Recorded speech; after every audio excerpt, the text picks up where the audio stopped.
अब इसके बाद में आते हैं कि ये duty of A quantity surveyor. एक क्वांटिटी सर्वेयर क्या होता है और एक क्वांटिटी सर्वेयर की ड्यूटी क्या क्या होती है। तो क्वांटिटी सर्वेयर वे एक टेक्निकल शिक्षित पर्सन होता है जो कि हमारे सारे प्रयोग होने वाले निर्माण कार्य में प्रयोग होने वाले समस्त कार्यों से भली भांति परिचित होता है और समय समय पर सजेशन देता है। तो इसकी ड्यूटीज के अंदर क्या क्या आता है, ये बहुत ही इंपॉर्टेंट पर्सन है और एक तरीके से कहा जा सकता है कि प्रोजेक्ट मैनेजर, प्लानिंग मैनेजर, उनके लिए भी एक राइट हैंड का कार्य करता है और समय समय पर सजेशन देता है। इसके कार्य क्या क्या हैं? Number 1, to make the estimate, यानी ये क्वांटिटी सर्वेयर एस्टीमेट तैयार करता है। अब एस्टीमेट को समझिए। अब एस्टीमेट, किसी भी निर्माण कार्य का एस्टीमेट करने के लिए हमें सबसे पहले प्राइमरी एस्टीमेट बनाना होता है जिसके आधार पर समस्त सैंक्शन अथॉरिटी से हमें लेनी पड़ती है। तो उसके लिए हमारे पास प्राइमरी एस्टीमेट हमें बनाना होता है। तो प्राइमरी एस्टीमेट बनाने के बाद बनाने के लिए हमें अपनी ड्राइंग के बारे में नॉलेज होनी चाहिए। हमारे पास नक्शा होना चाहिए कि हमें किस साइज का क्या क्या निर्माण कार्य करना है। तो उसका हम प्राइमरी एस्टीमेट बना लेंगे। उसके बाद में दूसरा जब ये प्राइमरी एस्टीमेट हो जाएगा तो हमारे पास एक अमाउंट आ जाएगा। इस अमाउंट की सैंक्शन अथॉरिटी से हम सैंक्शन ले लेंगे। जब हमारे पास सैंक्शन आ जाती है तो फिर ये एस्टीमेट टेक्निकल सेक्शन को भेजा जाता है जहां पर डिटेल एस्टीमेट इसका तैयार किया जाता है। जो प्राइमरी एस्टीमेट हमने बनाया था उसी बिल्डिंग या उसी भवन का या उसी उसका निर्माण कार्य का हमने ये डिटेल एस्टीमेट बनाया है।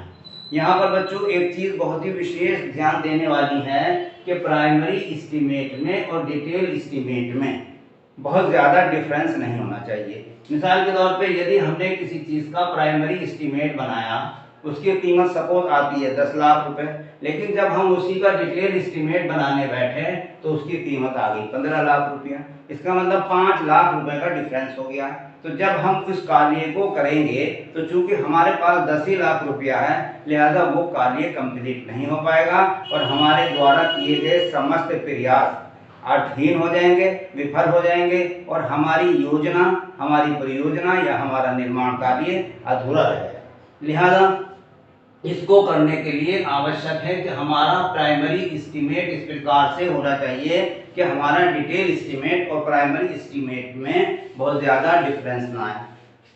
आसान शब्दों में आप इस तरीके से समझ सकते हैं कि इस प्राइमरी एस्टीमेट को बनाते समय प्राइमरी स्टेज पर हम इतना रफ न बना दें कि वो बिल्कुल ही रफ कार्य हो जाए और हमारे लिए डिटेल एस्टीमेट से बहुत ज़्यादा डिफरेंस हो जाए। लिहाजा इस बात का विशेष ध्यान रखते हैं और ये जिम्मेदारी क्वांटिटी सर्वेयर की है। ड्यूटी में आता है number 2, to do planning for the constructions. जब हमारे पास ये सारे के सारे एस्टीमेट मौजूद हैं और अब हमें अनुमति कार्य करने की मिल गई है, लिहाजा अब हम प्लानिंग करते हैं। एक क्वांटिटी सर्वेयर प्लानिंग करता है eight the time of the construction कि उसको कौन सा कार्य कब कराना है, कौन सा कार्य पहले होना है, कौन सा कार्य बाद को होना है, या एक कार्य के बाद दूसरा कार्य क्रमबद्ध किस तरीके से होना है। तो ये प्लानिंग करना भी क्वांटिटी सर्वेयर की ड्यूटी के अंतर्गत आता है। नंबर 3, टू प्रिपेयर टेंडर और डॉक्यूमेंट। अब आप जैसा कि आप जानते हैं कि सरकारी कार्य समस्त ठेकों पर किए जाते हैं, सरकार अपने आप आकर के कार्य नहीं करती, लिहाजा उसके लिए टेंडर और कोटेशन आमंत्रित किए जाते हैं। लिहाजा कोटेशन और टेंडर आमंत्रित करने से पहले हमें टेंडर डॉक्यूमेंट को तैयार करना होता है। तो ये टेंडर डॉक्यूमेंट भी हमारा क्वांटिटी सर्वेयर तैयार करता है। इसमें भी किस कार्य में कितना पैसा लगना है वो सब टेंडर में मौजूद होता है और कौन कौन कार्य किए जाने हैं और क्या क्या मटेरियल और किस किस रेशियो का मटेरियल प्रयोग होना है, ये सारी चीज़ें हमारी टेंडर डॉक्यूमेंट में उपलब्ध होती हैं जो कि क्वांटिटी सर्वेयर द्वारा ही तैयार किया जाता है।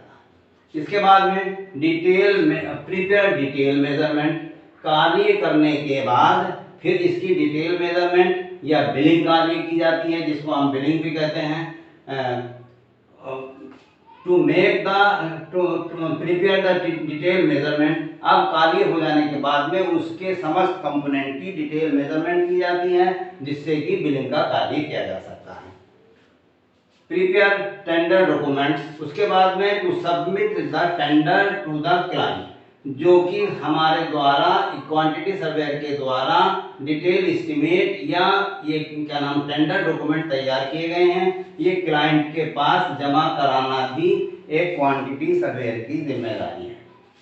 उसके बाद में to give suggestion at the time of the construction, construction करते समय समय पर क्वांटिटी सर्वेयर द्वारा ठेकेदार को या वर्किंग एजेंसी को सजेशन दिए जाते हैं कि कौन कार्य किस समय पर और कब कराया जाना।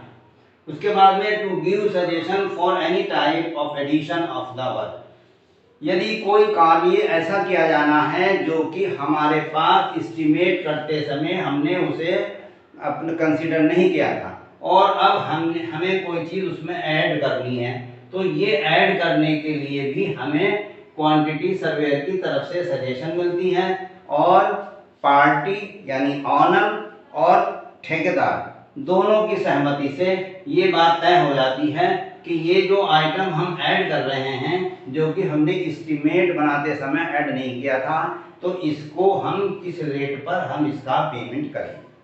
लिहाजा ये भी सजेशन जो है क्वांटिटी सर्वेयर द्वारा दिया जाता है, क्योंकि क्वांटिटी सर्वेयर ही इस एडिशनल वर्क की कीमत निकालता है और निकाल के फिर वो अपने टेंडर में उसे ऐड करता है।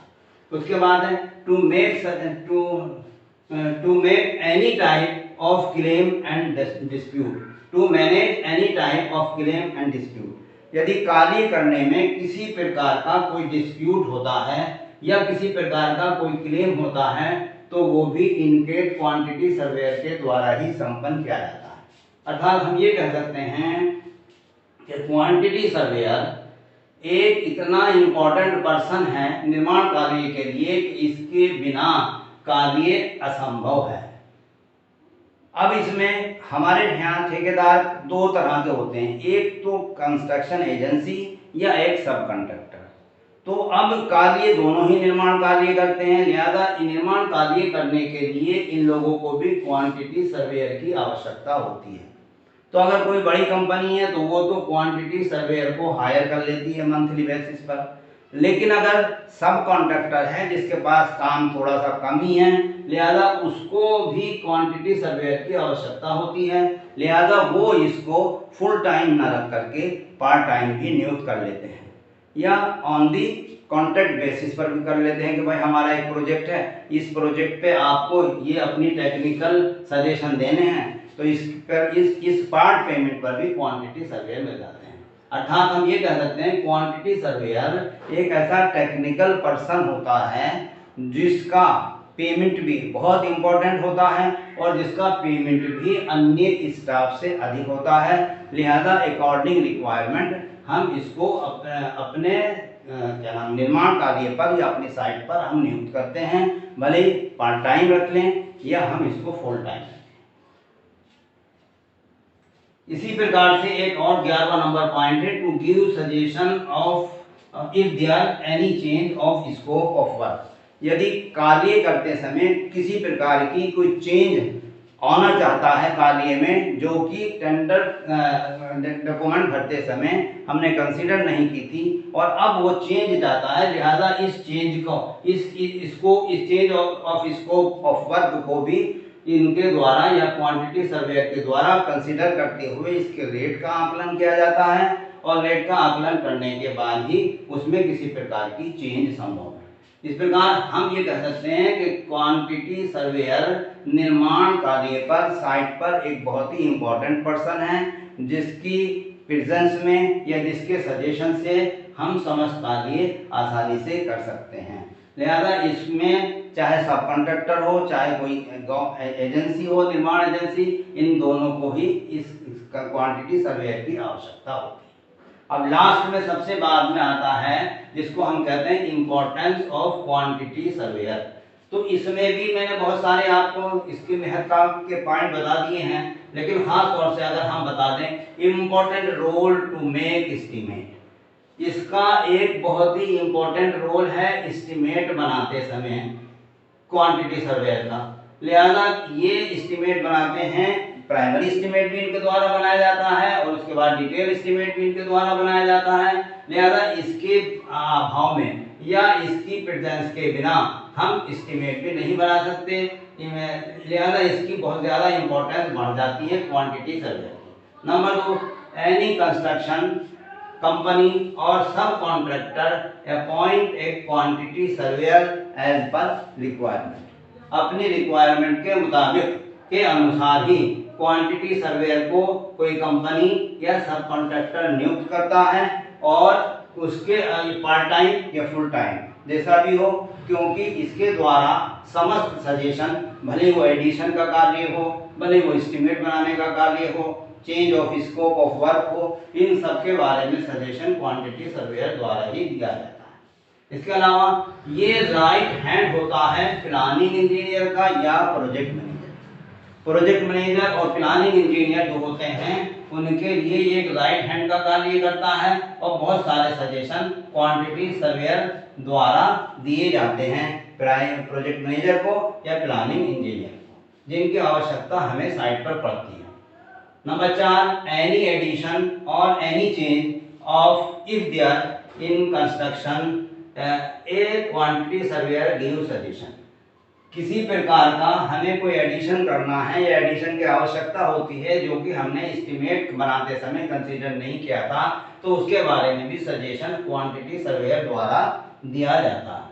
Number next, due to importance of quantity surveyor its payment is also higher as other technical staff. निर्माण साइट पर, कंस्ट्रक्शन साइट पर जितने भी टेक्निकल पर्सन या नॉन टेक्निकल पर्सन होते हैं वो सब अपना अपना कार्य करते हैं, लेकिन इनका कार्य बहुत, निर्माण से संबंधित इन क्वांटिटी सर्वेयर का कार्य बहुत ही इम्पोर्टेंट कार्य है, इसके अनुसार ही ये समस्त कार्य करते हैं। इस प्रकार बच्चों ये आज का टॉपिक कंप्लीट हुआ जिसका नाम है quantity surveying and its importance. अर्थात आप ये कह सकते हैं कि ये जो पहला चैप्टर है जिसका नाम क्वांटिटी सर्वेइंग इट्स वैल्यूएशन है, इसके अंदर इम्पोर्टेंस हमने क्या क्या चीजें पढ़ी। सबसे पहले हम ये कह सकते हैं, पहला क्वेश्चन इसमें बनता है what is quantity surveying. Quantity surveying क्या है या what do you mean by quantity surveying. तो जैसा मैंने अभी बताया था, आप क्वांटिटी सर्वेइंग की डेफिनेशन देते समय दोनों शब्दों को डिफाइन कर दें और दोनों को जोड़ दें, अर्थात सर्वेइंग को यानी मापन और क्वांटिटी को यानी मात्रा, इन दोनों की डेफिनेशन को ऐड करते हुए कुछ वैज्ञानिक टर्म्स का प्रयोग करते हुए और कुछ टेक्निकल टर्म्स का प्रयोग करते हुए आप इसकी डेफिनेशन आसानी से दे सकते हैं। अर्थात हम ये कह सकते हैं कि क्वांटिटी सर्वेइंग इंजीनियरिंग की वह ब्रांच है जिसके अंतर्गत हम किसी निर्माण कार्य को करने के लिए क्या क्या आइटम प्रयोग किए जाते हैं उनका एग्जैक्ट मेजरमेंट करना और मेजरमेंट करने के बाद ये बताना कि उसको बनाने के लिए, आइटम को या कंपोनेंट को बनाने के लिए कितनी कितनी क्वांटिटी की आवश्यकता होगी। इन दोनों और इनको क्रमबद्ध तरीके से, अर्थात फाउंडेशन से शुरू करके और सीलिंग तक जितने भी कंपोनेंट बिल्डिंग में, भवन में आते हैं, फाउंडेशन से शुरू, अर्थात क्रमबद्ध वैज्ञानिक रूप से और एक तार्किक तरीके से हम इनको क्रमबद्ध तरीके से क्रम में लिख दें और लिखने के बाद ये इनकी डेफिनेशन बन जाती है क्वांटिटी सर्वेइंग। उसके बाद में नंबर 3 है कि क्या क्या बिंदु हमें कंसीडर करने चाहिए सर्वे करते समय। तो जैसा कि मैंने बताया, सबसे पहले मेजरमेंट, और मेजरमेंट के मैंने और रिकॉर्डिंग। मेजरमेंट हमने बताया था कि मेजरमेंट ये 3 प्रकार की होती हैं, linear measurement, vertical measurement, angular measurement. तो इन तीनों में से कोई एक पद्धति ना बना के हम किसी भी चीज का एग्जैक्ट मेजरमेंट ले सकते हैं। मेजरमेंट लेने के बाद यदि स्क्वायरिंग यानी 2 डायमेंशनल है अगर वो, तो हम इसकी स्क्वायर कर सकते हैं, 3 डायमेंशन है तो हम क्यूब कर सकते हैं, और इन मेजरमेंट को हम इस प्रारूप में लिख लेते हैं जिसका नाम है बिल ऑफ क्वांटिटी प्रारूप या डिटेल ऑफ मेजरमेंट प्रारूप।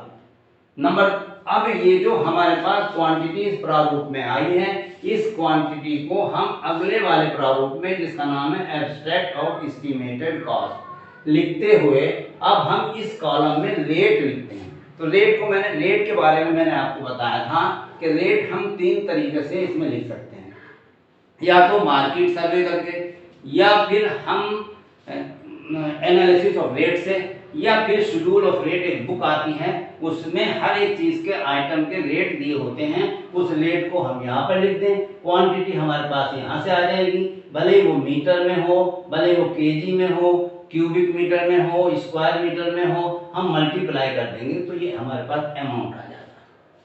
तो इस प्रकार हम इसमें एब्स्ट्रैक्ट इसकी कर सकते हैं, अर्थात वैल्यू निकाल सकते हैं कि वो कार्य करने के लिए। तो ये हुआ नंबर 4 में, और जल्दी जल्दी बता देता हूँ, ये है नंबर 4 के एक सर्वेयर, ये क्वांटिटी सर्वेयर क्या होता है, किसे कहते हैं। तो क्वांटिटी सर्वेयर एक ऐसा टेक्निकल शिक्षित पर्सन होता है जो कि टोटल निर्माण कार्य के बारे में अच्छी जानकारी रखता है और समय समय पर आवश्यकता के अनुरूप वो सजेशन देता है। इसमें इसकी ड्यूटी में क्या क्या कार्य आते हैं, एस्टीमेट को बनाना, प्राइमरी एस्टीमेट बनाना, डिटेल एस्टीमेट बनाना। नंबर 2, प्लानिंग करना eight the time of the construction, कि कौन कार्य किस समय किया जाना है।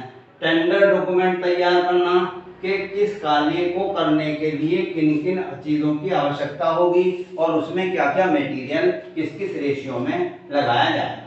इसके बाद में इनके अनुसार पूरा डिटेल एस्टीमेट या डिटेल मेजरमेंट तैयार करना, एब्स्ट्रैक्ट ऑफ कॉस्ट तैयार करना, मेजरमेंट के अनुसार रेट से मल्टीप्लाई करके हम प्रत्येक आइटम की एब्स्ट्रैक्ट या वैल्यूएशन ज्ञात कर सकते हैं। Preparation of tender document, tender document का तैयार करना, या टेंडर कुछ कंडीशंस भी होती हैं जो कि हम टेंडर डॉक्यूमेंट में देते हैं कि उक्त कार्य को करने के लिए हमें कितना समय है या इसमें किस किस रेशियो का मटेरियल लगाया जाना। ये जो टेंडर डॉक्यूमेंट तैयार किया गया है इसको सबमिट करना भी क्लाइंट के पास सर्वेयर की क्वांटिटी सर्वेयर की जिम्मेदारी होती है, और समस्त प्रकार के सजेशन, भले एडिशन का सजेशन हो, भले चेंज का सजेशन हो, ये क्वांटिटी सर्वेयर द्वारा दिया जाता है जो कि इसकी ड्यूटी में आता है। Number last, to give suggestion if there any change of scope या एनी डिस्प्यूट, अगर कार्य करने के बाद ठेकेदार और ऑनर में किसी प्रकार का डिस्प्यूट होता है तो उस डिस्प्यूट को सॉल्व करना, उसको समझाना और उसे फेस करना, ये भी क्वांटिटी सर्वेयर की जिम्मेदारी है। तो बच्चों, इस प्रकार मैंने आज आपको quantity surveying at its importance पहला चैप्टर के बारे में बताया, और उम्मीद करता हूँ कि आपको समझ आ गया होगा। अगर आपको समझ आ गया हो तो आप इसको लाइक करें, सब्सक्राइब करें और अपने दोस्तों में इसको शेयर करें।